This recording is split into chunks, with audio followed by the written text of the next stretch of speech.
ये तो देखिए वोट के बाद ही पता चलेगा। नहीं, ये केजरीवाल के बारे में लोगों की पिछले 10 सालों में जो 10 साल पहले राय थी या जो पहले इलेक्शन के बाद राय थी, अब हाँ, थोड़ी तो चेंज हुई है, थोड़ी तो चेंज हुई है। क्या लोगों के दिमाग में?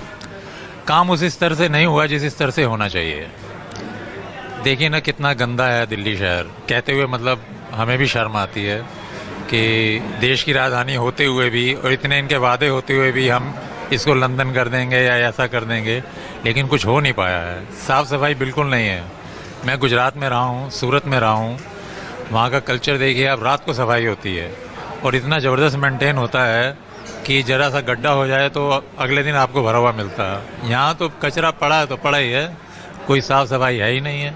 और दिल्ली की सड़कों पर गंदगी की शिकायत मुझे लोग करते रहते हैं, और सड़कों के लिए भी लोग शिकायत करते हैं कि सड़कों की टूटी फूटी है। हालांकि केजरीवाल जब से जेल से बाहर आए बड़ा तेजी से सड़क बनवाने का काम शुरू किया। ये अभी हमने पहली बार ही देखा इतने सालों में कि आनन फानन में सड़क बनाई है। चुनाव आ गया ना जी, और उससे पहले क्या है, यहाँ सीमेंट की सड़क बनती थी और वो इतनी घटिया क्वालिटी की बनती थी, ट्रैफिक चलता था, वो सीमेंट ही उड़ता रहता है जी, वो इतना सॉलिड उसका बेस नहीं होता है, तो इसीलिए प्रदूषण की समस्या यहाँ खत्म ही नहीं होती है। वही सीमेंट रिसाइकल होता रहता है, उड़ता रहता है। सड़कों के किनारे जो मिट्टी आ जाती है वो साफ़ नहीं होती है, वो फिर जब ट्रैफिक चलता है फिर वो उसी के साथ उड़ता रहता है। तो इनको विदेश स्तर की तो छोड़िए, जो इंडिया के गुजरात के, जैसे मैं गुजरात में रहा हूँ, मैं वहाँ देखा है, उस स्तर की भी सफाई नहीं है। तो आपको लगता है कि केजरीवाल तीसरी बार आएंगे कि नमस्ते भी हो सकते हैं? ये तो अब हम नहीं कह सकते इसके बारे में। आप बताइए, आप दिल्ली गए? हाँ जी। मैं यही कह रहा हूँ कि 10 साल केजरीवाल के हो गए, मोदी जी के पीछे पीछे ही वो साल पूरा करते रहते हैं। हालांकि मुख्यमंत्री पद से वो अभी हटे हुए हैं। अब ये महाराष्ट्र झारखंड के चुनाव जो 15-20 दिन बाद खत्म हो जाएंगे, 20 तारीख को नतीजे आएंगे, फिर दिल्ली का चुनाव चढ़ेगा। लेकिन मैं सोच रहा हूँ कि दिल्ली के बारे में लोगों की राय केजरीवाल के बारे में क्या इस समय मार्केट में चल रही है? जो एजेंडा था दिल्ली में, जिससे दोबारा जीत के आए और इतने बहुमत से जीत के आए, वो एक फ्री वाला था कि फ्री बस, फ्री पानी, फ्री बिजली। अब जो लोग फ्री ले रहे हैं और जिनको फ्री लेने की ज़रूरत नहीं है, अब वो लोग भी बोल रहे हैं कि नहीं ये फ्री ठीक नहीं, इसको फ्री, और जो फ्री ले रहा है वो भी बोल रहा है कि नहीं ये सिस्टम ठीक नहीं है।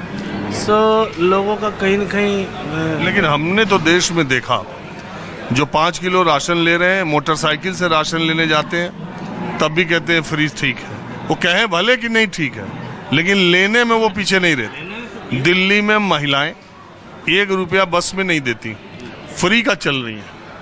कहती हैं कि ये फ्री में क्यों दिया है, लेकिन आप किसी भी महिला से पूछ लीजिए कि आपने टिकट लिया, तो बोलेगी क्यों, ये तो फ्री है। लेकिन अब उन्हीं लोगों की मैं बात कर रहा हूँ जो फ्री चल रहे हैं, वो बोलने लगे कि नहीं ये ठीक नहीं है। दूसरा, धरातल पर अगर देखा जाए जो इंफ्रास्ट्रक्चर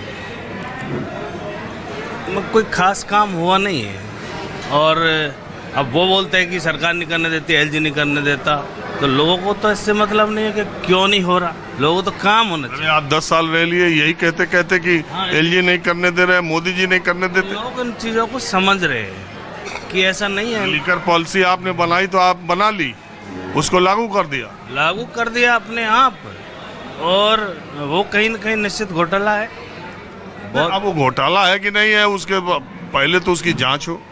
और जो इतनी दिनों तक गिरफ्तार रखा गया अरविंद केजरीवाल को, सिसोदिया को, संजय सिंह को, सच तो सामने आना चाहिए कि क्या है, गड़बड़ किया है नहीं किया, कि खाली वो गिरफ्तार कर दिया, जमानत हो गई, बाहर आ गए, ये कह रहे हैं हम बिल्कुल पाक साफ हैं जी, और वो कह रहे हैं नहीं ये दोषी है, आरोपी है, और जनता समझ ही नहीं पा रही कि क्या मसला क्या है। ये तो यही दोनों जानते होंगे जी, इसके बारे में हम कैसे बता सकते हैं। लगता है कि अब की बार मामला थोड़ा गड़बड़। आएगा कौन? बीजेपी है। बीजेपी को उम्मीद बने, और कौन आएगा? कांग्रेस थोड़ी सी बढ़ेगी, उसी से ये घटेगी और बीजेपी आ जाएगी। बीजेपी में कोई चेहरा तो चेहरे की जरूरत नहीं है, उसको चेहरे की जरूरत नहीं है। हरियाणा में आप भी गए थे, क्या था, कोई मीडिया कोई नहीं बोल रहा था कि ऐसा बीजेपी आ जाएगी, आ गई। उसका जो 32% है वो फिक्स है। हरियाणा में तो 2 बार आई थी, तीसरी बार आ गई, यहाँ तो 2 बार पिट ली। लेकिन यहाँ अब वो फार्मूला चलने वाला है।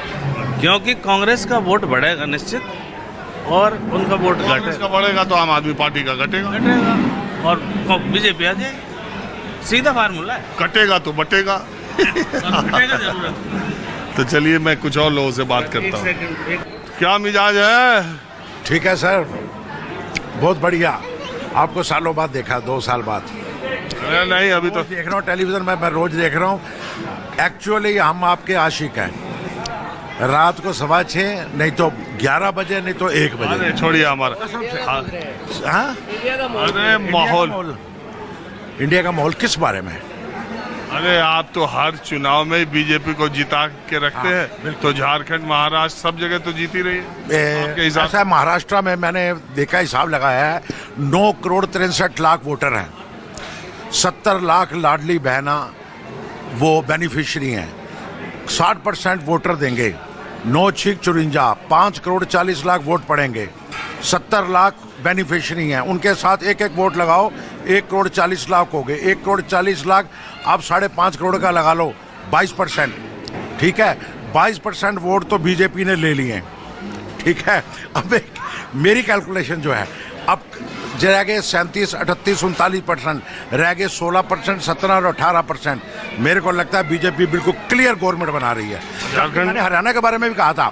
हरियाणा में लोग कह रहे थे, मेरे यही दोस्त, एक दिन पहले उन्होंने मिठाई खिला दी बहादुरगढ़ वाले की बर्फी, बड़ी स्पेशल। मैंने कहा नहीं जीतेगी बीजेपी। क्या बात कर रहे हो? और सरदार जी की बर्फी बहादुरगढ़। हाँ, मैंने कहा इसलिए जीतेगी कि 3 कॉर्नर, 4 कॉर्नर, 5 कॉर्नर कंटेस्ट है। जब आप मेरी बात सुनो, 10 आपने सीटें 10 खराब कर दी। आप पार्टी ने बीजेपी की 10 सीटें खराब कर दी। 5-6 कांग्रेस की 6 खराब कर दी। आप अगर 5,000, 6,000, 3,000, ये एमएलए का असेंबली का इलेक्शन है, यहाँ जीत 5,000 वोट बहुत बड़ा है। ये वो 15 लाख वोट वाली कहानी नहीं है। ये खासदार नहीं है तो आमदार जैसे हो आप लोग। तो ये झारखंड में हमें आपने सिखाया खासदार आमदार। खासदार मतलब सांसद और आमदार मतलब एमएलए। तो झारखंड में भी तो हेमंत सोरेन महिलाओं को पैसे दे रहे हैं, तो आपके हिसाब से झारखंड में उनका ठीक हो जाएगा? देखो, जो बेनिफिशियरी है हिंदुस्तान में एक बड़ी भारी चीज है। आपको अगर मैं कॉफी पिला दी, आपने मेरी, आप तो कॉफी पीते नहीं हो, अगर आपने मुझे कॉफी पिला दी तो मैं आपके उल्टा नहीं जा सकता। ये तो कॉफी है। जब 1500 के हिसाब से उन्होंने 6 महीने के 9,000 रुपए दे दिए ना, तो काम पक्का हो गया। उसके हिसाब उसके आदमी का, उसके भाई का, उसके पिता का। और यहाँ दिल्ली में केजरीवाल, दिल्ली में केजरीवाल की थोड़ी सी, देखो केजरीवाल को अभी नहीं हराया जा सकता। वो सिर्फ केजरीवाल का स्तंभ यही है, फ्री पानी और बिजली 200। दिल्ली वाले लालची लोग हैं। बस फ्री बड़ी भारी वो है। अगर जो आपने बस फ्री दी है, जो आप कर्नाटका में अब चक्कर चल रहा था, जो खड़गे साहब बोले बस फ्री, मैं बस में कभी कभी ट्रैवल करता हूँ। बड़े अच्छे घर की औरतें, और आम औरतें तो करती ही हैं। आप सुनिए, एक औरत का अगर 50 रुपये बचता है तो वो कहाँ बीजेपी को दे देगी? बीजेपी भी अगर ये कोशिश भी कर ले कि हम सेम बेनिफिट लोगों को देंगे, लेकिन लोग विश्वास नहीं करते। लोग कहते हैं एक चीज मिल रही है, 10 साल से दे रहे हैं, लेकिन तो अब ये नहीं। आपकी बात चलिए ठीक है, कम से कम आप मान रहे हैं कि झारखंड में योजनाओं की वजह से हेमंत सोरेन मजबूत है, दिल्ली में केजरीवाल मजबूत है, और महाराष्ट्र में लाड़की बहना योजना की वजह से एनडीए मजबूत हुआ। बड़ा भारी। अच्छा, एक बात समझो, लेकिन ये सरकारें ये जो पैसे दे रही हैं, एक पॉकेट से ले रही हैं, दूसरे पॉकेट से दे रही हैं। ये जनता अगर इसी पर चुनती रह जाएगी